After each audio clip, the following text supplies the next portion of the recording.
Hey, this is Joshua from Tiny House Basics, and today we're going to talk about how to securely fasten your tiny house framing to your tiny house trailer. And by that, we mean using threaded rods as an option on our tiny house trailers. Now, we can add these at the factory or you can install them yourself. So we're going to show you a little bit about them and what they accomplish. So let's take a look. So this is a 20-foot by 102 tiny house trailer. It has standard axles, so the deck height is 26 inches. And then we added the threaded rods right here for the customer. So those are 5/8 inch threaded rods. They're on the inside of the outer metal frame. And so these actually will tie to your king studs and your wall framing to securely hold the wall framing to the trailer.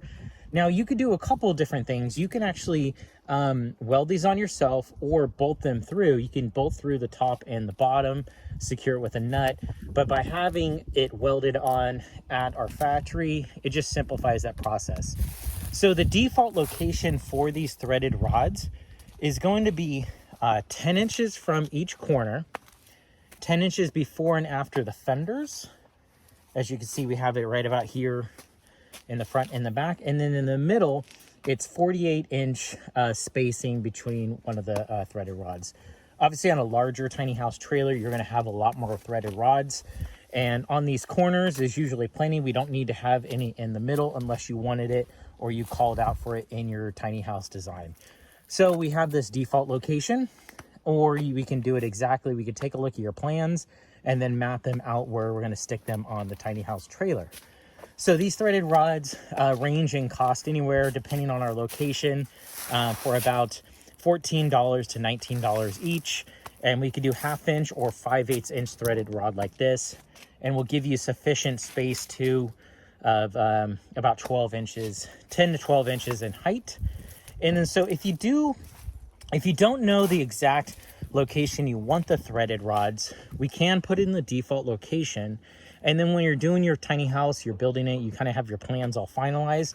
It's not a problem just to cut off the ones you don't need. Like if you just don't want to have, if you just don't have that pressure yet, or you don't want to have the pressure to figure out the whole tiny house plan right away when you get the trailer on order, we can do the default locations and then you could just remove them afterwards. So we just wanted to do this quick little video to kind of show you threaded rods. We have a lot of pictures on our website, but this is something that we do a lot and a lot of people ask us about it.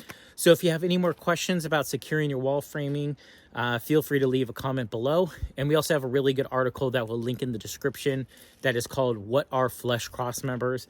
that talks about using the threaded rods and building your subfloor up until you get the walls of the tiny house. So thank you for tuning in, and we'll see you guys next time. Bye.